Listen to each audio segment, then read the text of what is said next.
Hello and welcome to About Books. On this week's show we have an exclusive interview with local children's author Jason Pinnington. Jason's going to be talking about his book Harry Webb in a Potato with Her Name On. Harry Webb's a spider who just happens to be a private detective working the streets of Liverpool. Later in the show, Peter Alan Lloyd talks with us about Bombed Out, a gritty, earthy and expletive-littered punk coming-of-age book about Peter's time growing up, playing in Liverpool's new wave bands and hanging around in Eric's club, the late 70s and the early 1980s and what followed after. But first tonight, Jason Pinnington. I'm here with author Jason Pinnington, who's a local writer and a writer for children. He's going to tell us a little bit about his Harry Webb adventure series. Hi, Jason. Hi, thanks for having me. So tell us a little bit about how you came to write this. I wrote it for my children, really. That's the be-all and end-all of it. It was never meant to be published. Well, you've got tons of children, haven't you? I've got quite a few children, yeah. I've got a captive audience. And But at least did they I've like got an it? audience. Yeah, exactly. You've got an audience of 5. Or Yes. so. Yeah, okay. Yeah. And they enjoyed it, did they? They did, they loved it, yeah. I mean, it's great when, your kids come down the stairs and they're playing characters from a book that you've written. It's fantastic. You said that you wrote the book. Do you want to just outline for people who perhaps haven't read it yet, the basic storyline? I'll give it a go. It's always difficult, because obviously you've read the book. It's difficult to pin down in a few sentences. But basically, Harry Webb is he's a private detective from sometime 50s, 60s Liverpool. I want it to be 40s because of the hat, but yeah, okay. So private detective. Yeah, I mean, as we spoke about before, I've not pinned an exact time on it because I don't think it matters too much to kids. As long as they know it's sometime in the past, Yeah. I think that's enough for them. Yeah, They don't need to yeah. worry about what happened here and what happened there. It's the adults who pick up on stuff like that. So he's a private detective, but he's also a spider. Yay! Yeah. You're trying to reclaim spiders for the nation. Yeah, I think it's time They have a someone bad stood up time. for them. Yeah, not on them. Oh, that's good. I like that. And so the adventures are many and varied, but there's just one kind of key plot to this one. There is to this one, yeah. This is like a whodunit. So it introduces all the characters to you, and there is a moment at the end where Harry sort of goes, "I know who did it," and it ends the chapter there. So there's a space for you to guess. Oh, that's lovely, and replay it as well. Because I think one of the things you were hoping was that other children would want to take a character like the protagonist Harry Webb, or like Marty, who's a favourite of mine. Do you want to tell us a bit about him? Marty, he's Harry's sidekick. He sort of comes to Harry. No one else wants him, and they send him to Harry because Harry's frowned upon in the private detective community. So they send him Marty, and he turns out to be a self-proclaimed master of disguise. You got any favourite disguises? Not really. I think they're all great. They're just The idea of putting on a costume, putting on an act, pretending temporarily, having some fun with that. Yeah, encouraging kids with that. I think that really hits a string with kids. That's what they want to do, isn't it? I like the fact that they could read that and then they'd run off upstairs and grab some of your clothes, and throw them on and dress up and stuff. But yeah, no, I get what you mean, dressing up. Yeah. So it's quite dark in places, as you'd expect from a whodunit. I think your audience kind of age group was about 8 years, that sort of thing, eight onwards. 8 in the book, So why did you incorporate kind of so much threat and potential kind of dark? I think because it is out there, we're trying to introduce it at a level where you can make kids aware of it, But without letting it eclipse things, because everything turns out conventionally happy, doesn't it does touch on the likes of Alexis working under a glass ceiling, and it sort of introduces that concept to kids where, this girl's in a job and she can't get any higher because of a glass ceiling, and a bit later on in life they might kind of say, oh yeah, I do know a little bit about this, Yeah. There's the threat of violence with the spud guns. Do you want to tell us about those? Yeah, I mean, the spud guns, I didn't want to use traditional kind of guns because it is a kid's book. I didn't want, blood and gore and guts everywhere and stuff like that. And it just hit me that a spud gun is an ideal weapon. It's something that kids don't really see as threatening. They play with, shoot each other. But to the insects, it's fatal. And it sort of plays on, if you were to do that to a spider, it probably would kill it, kind of thing. Okay, so you've got the threat, but without the actual reality of violence. Pistols, there's So kind of play fighting. Yeah. yeah. Do you think kids' literature needs to teach important lessons? I think so, yeah. Because there you've Yeah. got the lesson that violence is not the answer. Yeah. What other lessons do you think this first book in your series Um, teaches? As I mentioned before, I think the case with Alexis, where she's, you know, because she's a female, at the time she was working under a glass ceiling, and there's a couple of bits in there where it touches on a bit of racism. Yeah. Because they're racist against spiders. You know, and that's a lot of No people one are. likes spiders. So, okay, and it's showing kids how to overcome that or getting them to challenge that? Yeah. I mean, it does challenge it, and you know, it raises the question of, is this right or is this wrong? And, you know...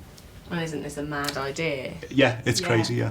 Do you think writing for kids is... Have you written for adults as well? No, not yet, no. Okay, is that a plan of yours? To be honest, I was going to go either way. I was going to either write for adults or kids, and And you've gone down like... with having 5, I just thought, well, Because this is there's only me reading. the first one in the series, isn't it? So Yeah. tell us about your second book, which I think you've finished The now. second book I've finished, it's on the editing stage. What's It's it a called? collection of... It's called The Bone Idle Detective. Okay, and this first one is called A Potato with Her Name On. Yeah.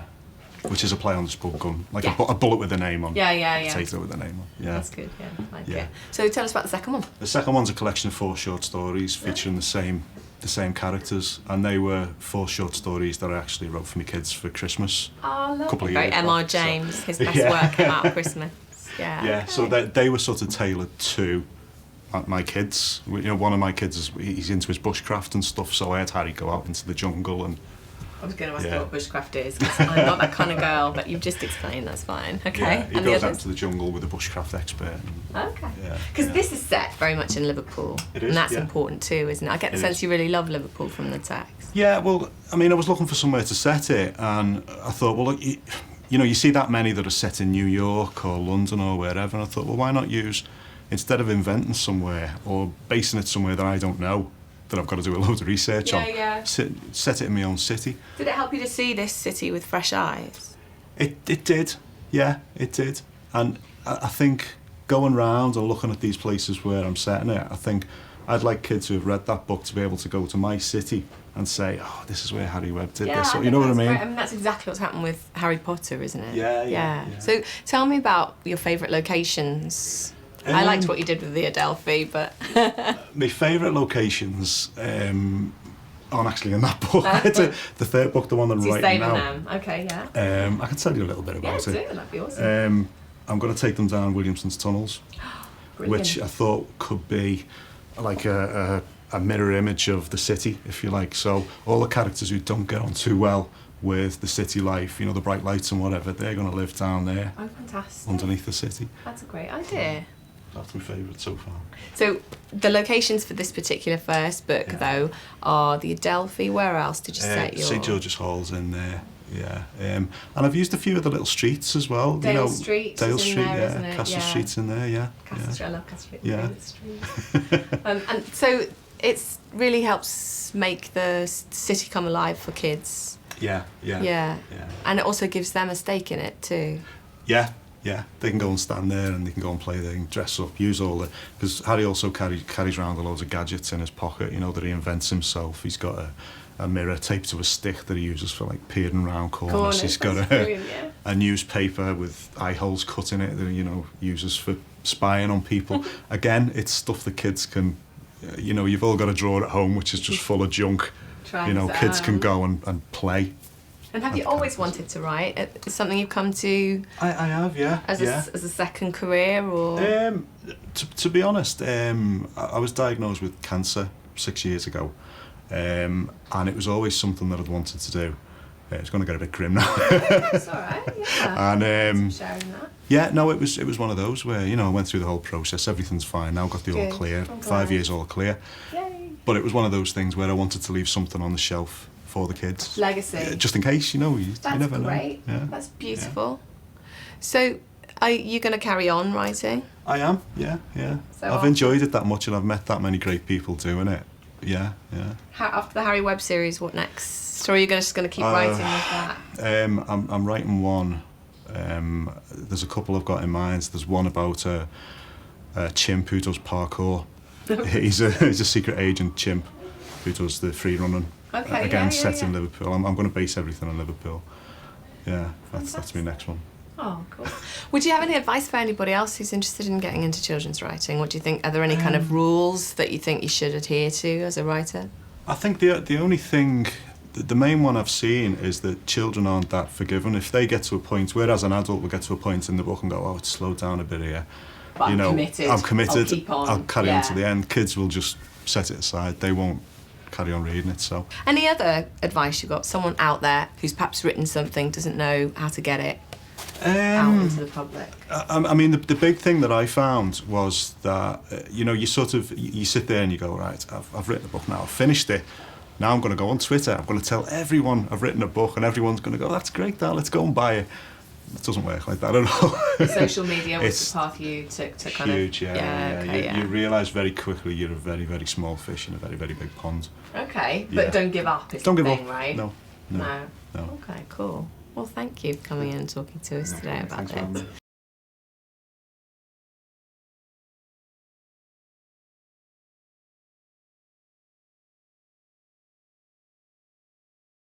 Bombed Out records Peter Alan Lloyd's personal journey through the 1970s and 1980s, hanging around Eric's Club and Liverpool city centre.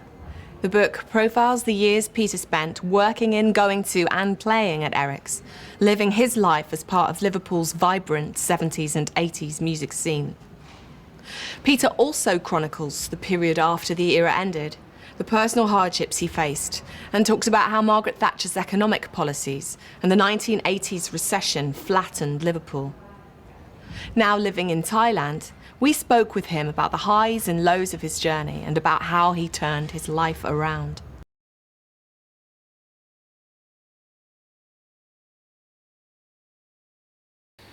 Well, my dad was a docker originally, then he lost that job and he became a lorry driver on the Dock Road. And my mum was a shelf stacker in about every supermarket in Liverpool as we were growing up. I had two brothers and a sister, and we didn't have much money, but nobody did back then.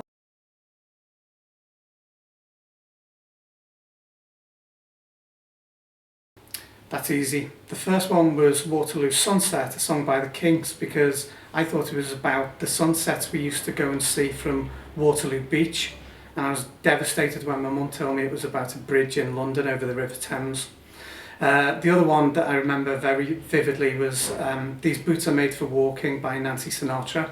I used to sing that on my way to school when I was a really young kid.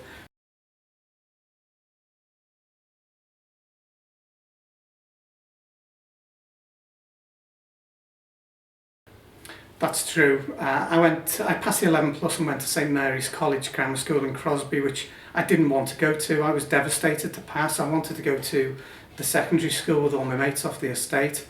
Terence went to St Joseph's in Thornton, which is a secondary school, and he worked really hard. In contrast, I was doing really badly at school. I was disruptive, inattentive, skived as much as I possibly could. I hated every day I spent there. Used to get strapped all the time, and I couldn't wait to leave. So it was amazing to one day discover that my older brother had got into Cambridge University to study English, and he was the first kid in his school and on our estate to go to any university anywhere, so it was a pretty impressive performance. But to me, my younger brother, we didn't care. We just knew we had the bedroom to ourselves instead of sharing it with my older brother, so that's all that meant to me. That's right. There was a gang on our estate, a lot older than me, and every summer we used to go and fight on a place called the Backfield, which is now called Rimrose Valley Country Park, and gangs from Thornton, Pendle, Litherland, Bootle and our estate, Bramwell, would all meet and have these pitched battles on the estate. It was kind of comedic looking back on it, but at the time it was very serious and pretty stupid. Well, that gang then started to pick on people on our estate, like families that had like educationally challenged kids in it, and I just thought this was disgusting, and they used to cause all kinds of trouble, and I realised at the age of 13 that I really didn't want any part in that, and I walked away from them.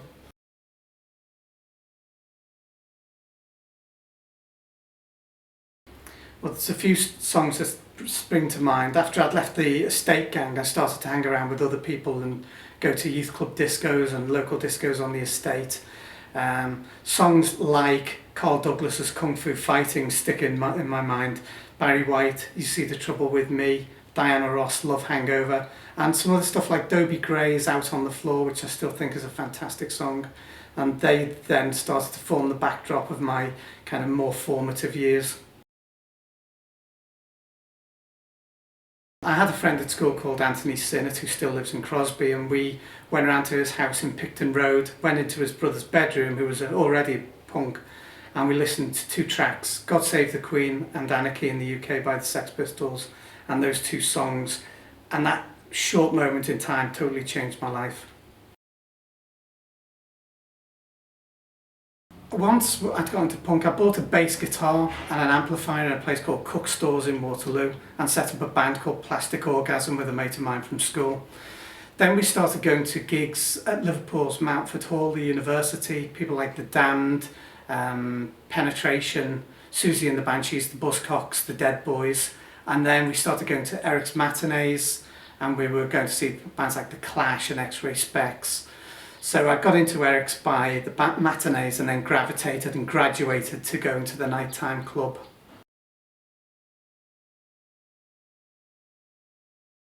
Once I started going into Eric's, I got into a band called Pink Military Standalone, which didn't really do much, but it was a great experience for me. And then I started to play bass for Pete Burns' band Nightmares in Wax, and I really enjoyed that. We did a lot of gigs in the area, played 10 times at Eric's, and for me the best times were definitely playing live. The adrenaline rush of being on stage and playing live is something you'll never forget. The worst times also, I remember vividly, was sitting in the Grapes pub in Matthew Street with my girlfriend Liz with no money, just watching our halves of lager evaporate at night because we couldn't buy any more, and sitting in St John's Gardens eating peanuts and crisps that we'd bought in St John's Market and just watching the world pass us by. And that period, I started to realise that when the band period for me finished, I needed something else to fall back on. I couldn't rely on this way of life, and there was actually very little future that I could see. And with the Conservatives who'd won the general election in 1979, and their economic policies started to affect the city, there was more and more unemployment and unhappiness and discontent, and I realised, sitting in St John's Gardens, that I had to do something else. None really. I mean, I'd been in it, I really enjoyed it, and I knew it was time to come out. I actually left the band that I was in, which was Nightmares in Wax, after we played a gig in Leeds, because by then I knew that there was something else that I had to do, and I knew it wasn't going to be a musical career. I suppose though, the funny thing is, writing the screenplay, which we'll talk about in a bit, I've written screenplay from the perspective of having stayed in the band, so that's quite interesting, but I have no regret of leaving at all. It was the right thing to do. The first one is, I don't think the whole punk and new wave period and culture has been properly covered in modern culture. Secondly, I don't think the empowerment of punk and the positive impact that music had on the lives of many people who were lucky enough to experience it at the time has been properly explored, and I'm quite lucky in that, in my experience, as you know, having read the book, that empowerment of the music and the confidence, the self-confidence that it gave me and many others who were around at the time came out in a really unusual way in my own case. So I thought it was worth writing, and also to contrast that vibrant musical period with the terrible economic situation in the UK at the time. And I don't think that's ever been properly addressed either, so I just felt it was time to try and write something that did that.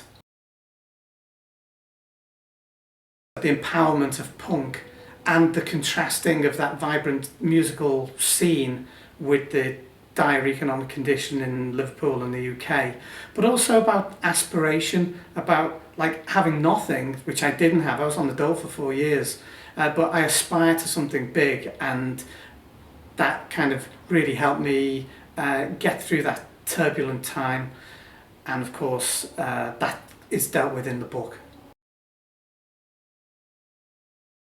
Well, from people who've read it, it's been fantastic. I get emails every week and messages on social media from people who've read it, and it's made a really big impact on them.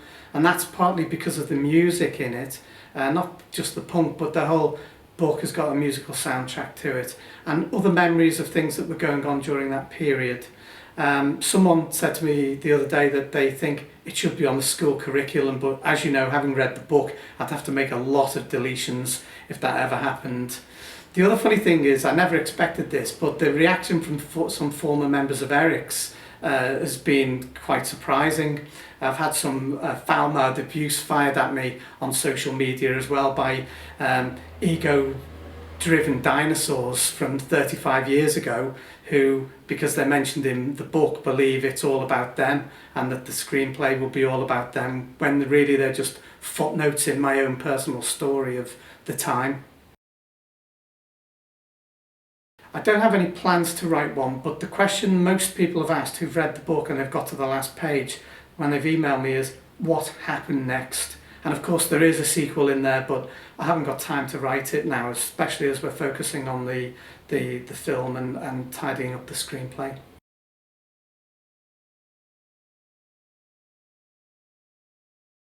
I met a guy, a very young director called Guy Davis in New York. He's an up-and-coming British director. I watched the film that he'd made, which I thought was fantastic. I approached him and gave him the script, and he loved the script and he wants to shoot it, so he will be the director of the screenplay version, the film version of Bombed Out. The film version is totally fictional. It's almost like a what if of the book, where I've kind of looked at the story in Bombed Out from another dimension and written it with fictional characters, a fictional band, a fictional club, but set it in the Liverpool music business. Creating fictional characters and putting them in fictional situations that I could never put real life characters in, and exploring the story of Bombed Out from a completely different dimension. It's also got a fantastic soundtrack which I enjoyed putting together, lots of punk and new wave music if we raised the finance to be able to buy the rights to use the music. And of course I really enjoyed writing a lot more humour in situations in the film than I could ever do in the book. There are three places. The first one is News from Nowhere in the city centre in Bold Street. The second one is Waterstones in Liverpool 1. And thirdly, Pritchard's Bookshop on Moor Lane in Crosby. It's also on Amazon and Smashwords, and from my own website, which is bombedoutpunk.com. We hope you've enjoyed this edition of About Books, and we'll see you soon.